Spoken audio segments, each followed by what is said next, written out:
Did you know some people in Manila spend entire days inside a mall without buying a single thing? Not window shopping, not waiting for someone, just existing there. They sit in food courts for hours. They ride the escalators slowly, like they have nowhere to be.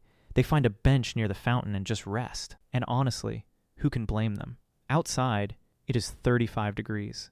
The streets have no shade. The sidewalks are broken or missing entirely. There are almost no parks. No public libraries you can walk into and feel welcome. No free, cool, quiet place that belongs to everyone. So people found one anyway. The mall was built to make you spend money. Every corner, every light, every smell was designed for that. But somewhere along the way, ordinary Filipinos just claimed it, quietly, without asking permission.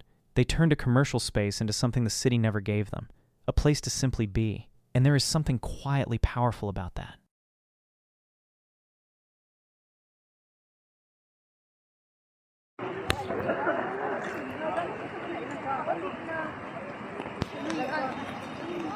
Dahil, giris ko na si Roslyn.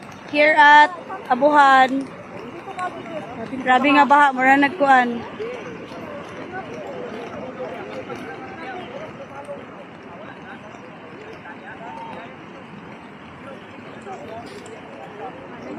Oh, gaulan pa, Jud. Di nila pa magani ang tuluganan sa buwan, oh. Yay. Saan lang kay Roslyn? Ubus kayo to. Sa tiranday, kag-awad na hindi na mapuslan. Asan ang? Daan naman po na kuan. O pala ko kakaulit eh. Kaulit na ako. Ano ba yan? Isang buti na lang dinuhugasan mo, hindi mo pa matapos-tapos. Kanina ka pa dyan na, umiyak na yung anak mo doon na. Bilisan mo naman, napakatagal mo.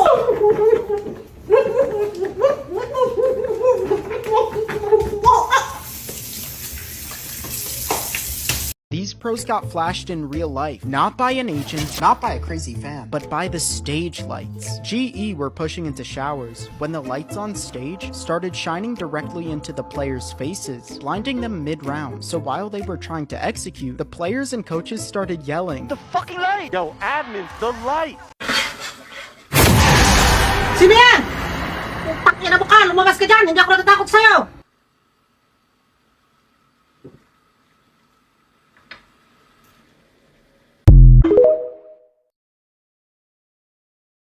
Okay.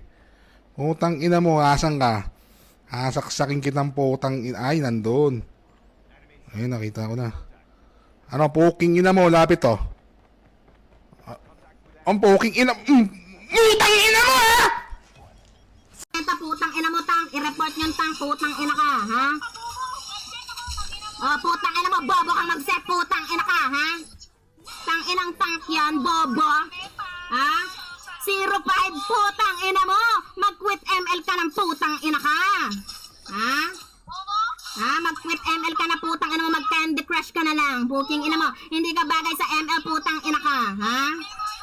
Puking ina mo? Ano? 05 ang putang ina. Nagtang ka pa, putang ina mo, wag ka na mag-ML. Super ka pa, bubok. Baka super bobo, putang ina ka, ha? Ha? Ina mo! Pokpok nanay mo! Putang ina mo! Ha? Nanay mo, pokpok nagpapakantot sa tricycle driver! Putang ina mo! Magkano? Kape? Ha? The Grapes of Wrath by John Steinbeck in 2 minutes. Tom Joad returns to his family's farm in Oklahoma after serving time in prison, but the farm is empty. Years of drought, dust storms, and debt have destroyed the land, and the bank has forced his family from their home. The Joads have heard that California needs workers, so they load everything they own onto an old truck and travel west along Route 66. Tom joins them with Jim Casey, a former preacher who no longer believes that holiness belongs only inside churches. He believes people become sacred when they stand together. The journey is brutal. The grandparents die, families run out of food, and travelers returning from California warn them that the promised jobs may not exist. Still, the Joads continue.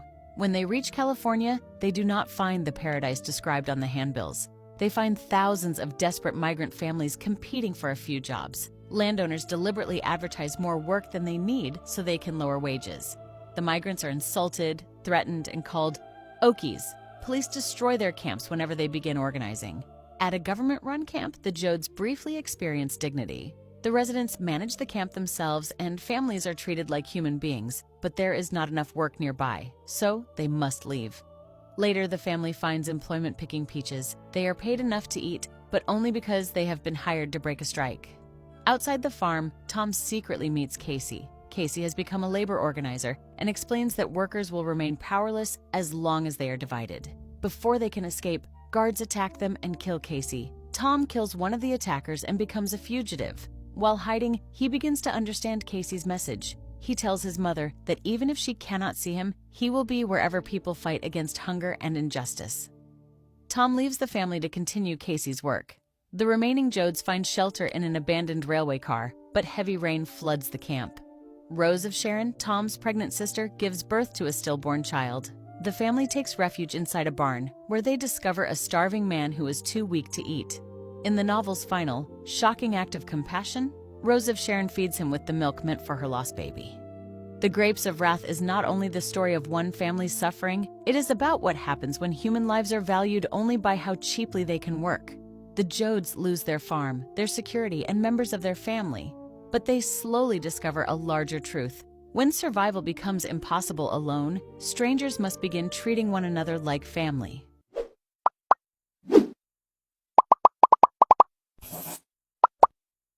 The most effective way to enslave a population is to change the laws while they are asleep. In George Orwell's Animal Farm, the pigs didn't delete the rules, they just edited them. Imagine waking up to find the sign that said, "No animal shall sleep in a bed," now says, "No animal shall sleep in a bed with sheets." A tiny qualifier, but a massive psychological shift. They did it again with alcohol. "No animal shall drink to excess." These subtle additions created a loophole for the elite, while the working animals grew more confused and exhausted. By the time the animals realized the commandments had been rewritten, the pigs were already walking on two legs and carrying whips. It is a masterclass in gaslighting. When the words we use to define our rights are changed behind our backs, the concept of justice becomes a moving target. By the time you realize the rules have changed, you have already lost the legal right to complain. Hamlet by William Shakespeare in 2 minutes. The story begins in Denmark, where Prince Hamlet is grieving the death of his father, the king. But before Hamlet can even process his grief, his mother, Queen Gertrude, marries his uncle Claudius. To the court, this looks like political stability. To Hamlet, it feels like betrayal. Then one night, Hamlet sees the ghost of his dead father. The ghost tells him the truth. He was murdered by Claudius, the same man who now has his crown, his wife, and his throne. The ghost commands Hamlet to take revenge, but Hamlet does not act immediately. This is the heart of the play. Hamlet is not a simple revenge hero. He thinks, he doubts, he questions everything. What if the ghost is lying? What if revenge is not justice? What if killing Claudius only makes Hamlet part of the same corruption? So Hamlet pretends to be mad, hoping to hide his suspicion and observe the court. But slowly, his performance begins to feel real. He pushes away Ophelia, the woman who loves him. He mocks Polonius, her father, and he speaks as if the whole world has become rotten. For Hamlet, Denmark is not just a kingdom, it is a prison. A place where smiles hide murder, where family has become politics, and where truth is buried under performance. To test Claudius, Hamlet stages a play that imitates the murder of his father. When Claudius reacts with guilt, Hamlet finally knows the truth, but still, he hesitates. Later, Hamlet confronts his mother in her room. He hears someone hiding behind a curtain and stabs through it, thinking it might be Claudius.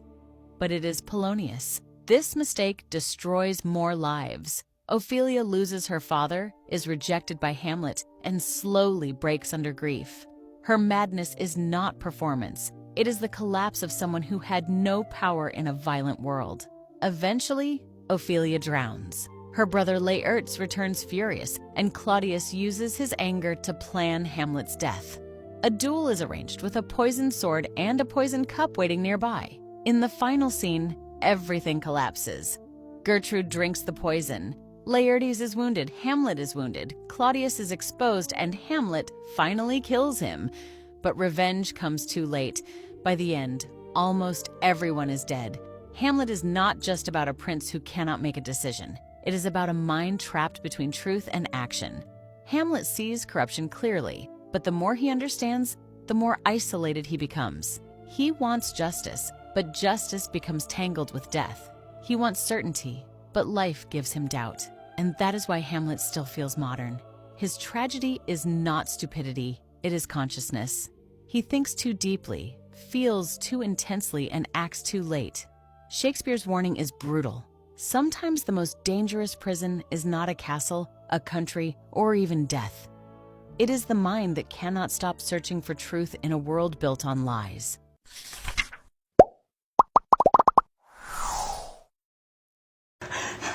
Diyos ko po! Diyos ko! Diyos ko! Diyos ko! Dali! Huwag kayong lalabas ha! Diyan lang kayo! Magtago kayo dyan! Magtago kayo dyan! Dali mo yung mga bata sa bubong! Dali niyo mga bata sa bubong! Diyos ko! Wag po! 你知道为什么白雪公主被亲了才会醒来吗？为什么？你先闭上眼睛。咦，怎么没醒来？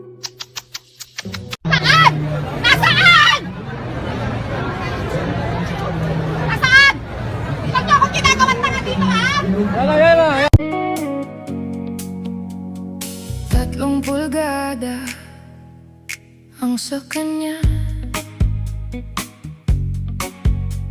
Hindi ko alam kung aabot ba. Gusto kong hilahin, baka masaktan. Gustong pahabain, baka umaray.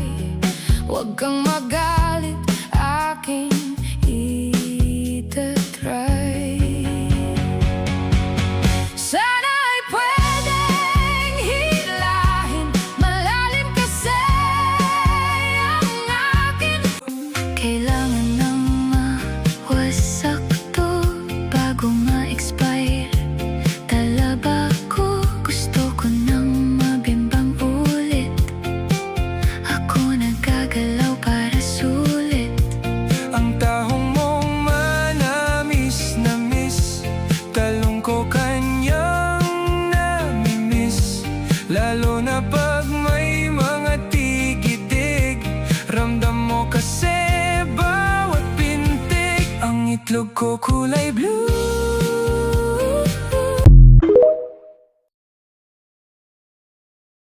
To Kill a Mockingbird by Harper Lee in 2 minutes. The story is told by Scout Finch, a young girl growing up in Macomb, Alabama during the Great Depression. She lives with her brother Jem and their father, Atticus Finch. Atticus is a respected lawyer who teaches his children to understand people before judging them. Scout and Jem are fascinated by their mysterious neighbor, Boo Radley. The town describes him as strange and dangerous, so the children imagine him as a monster. But the real danger in Macomb is not Boo. It is prejudice. Atticus is appointed to defend Tom Robinson, a black man accused of attacking a white woman named Mayella Ewell. Most of the town assumes Tom is guilty because of his race. Atticus knows the case will bring hatred toward his family, but he refuses to abandon Tom. During the trial, Atticus shows that Tom could not have committed the crime as described. Tom's left arm is badly disabled. The evidence suggests that Mayella's violent father, Bob Ewell, caused her injuries. It becomes clear that Mayella accused Tom after she tried to kiss him and feared being discovered. But the jury still finds Tom guilty. The truth is not enough to overcome racism. Jem is devastated because he believed evidence and fairness would matter. Later, Tom tries to escape from prison and is shot dead. Humiliated by the trial, Bob Ewell attacks Scout and Jem one night. Jem is injured and Scout is trapped inside her costume. Then a silent stranger saves them. It is Boo Radley. The man the children feared becomes the person who protects them. Afterward, Scout stands on Boo's porch and sees the neighborhood from his point of view. She finally understands Atticus's lesson. You never truly understand someone until you see the world through their eyes. The title comes from Atticus's warning that it is a sin to kill a mockingbird. Mockingbirds harm no one. They only make music. Tom Robinson and Boo Radley are the novel's mockingbirds. Both are innocent, both are misunderstood, but Tom is destroyed by society, while Boo survives only by hiding from it. To Kill a Mockingbird is not simply about an unfair trial. It is about children discovering that adults can defend injustice while still believing they are good. And it asks whether innocence can survive in a world shaped by fear, cruelty, and prejudice.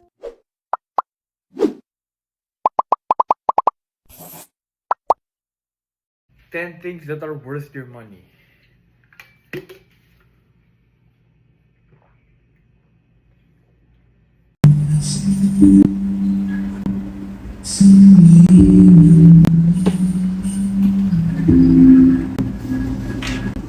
Yeah.